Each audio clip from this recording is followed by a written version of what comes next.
ايوه. دعت عليه الله ياخذه عني، او انه يبعد عني، او انه يموت، والامور هذه. اي. فما صار. ثالث العيد طلع مع اصدقائه، وهذا دعم السياره وحاله دهس وتوفى. لا اله الا الله. في العيد نفسه يعني بعد عرفه بيوم؟ نعم في ثالث العيد تقريبا. يعني عرفه 9 ذي الحجه، نعم. 10 هو العيد، بعد 4 أيام من الدعوه. نعم من الدعوه. لا اله الا الله. عرفت كيف؟ فالولد راح يعني، هو صح بالفعل كان شقي يعني، ولكن الدعوه انا قلت ليش تدعين يعني؟ قالت خلاص انا ابغي يعني لو الله ياخذه عني وارتاح.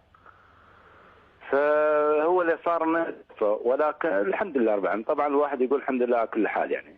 صحيح. يعني هي مقدرات والامور هاي، ولكن يعني بعد الفتره هذه، بعد الامور هذه، طبعا هي لحد الان تعبانه من الاشياء هذه، او تعبانه دائما تحلم فيه، ودائما يعني احاول ان انسيها الامور، انسيها الاشياء، ولكن هي لا زالت يعني تعرف الام الثكله كيف تكون طريقتها، كيف تعاملها يعني. اي. عرفتني يا شيخ؟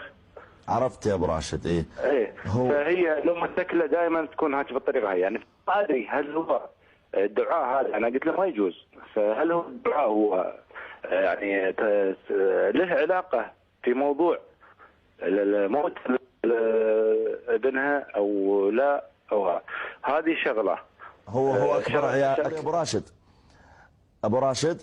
نعم. انت عندك اولاد غيره ولله الحمد؟ الحمد لله رب العالمين. طيب اذا اسمع مني بس هالسؤال اللي جاني قبل كم يوم عشان تصبر وتصبر ام راشد. هذا واحد من طلابي في الجامعه.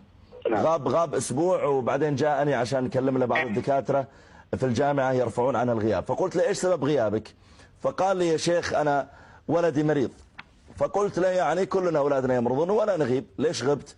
فقال يا شيخ الولد عنده تليف في الكبد ادى الى تسمم في الدم، والان عنده تسمم في الدماغ.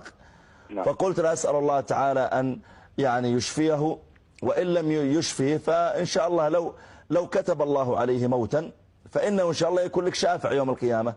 انا كنت اظن الولد والله ابو سنه وسنتين.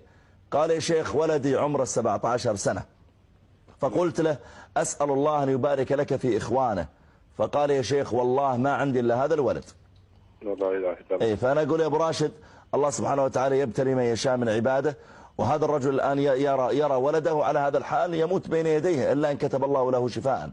فأنا أعني وقبل أمس والله أيضا قبل 3 أيام بالضبط يوم يعني أظن نسيت والله الخميس أو الأربعاء، كان أيضا التقيت بشخص رزق بولد فسماه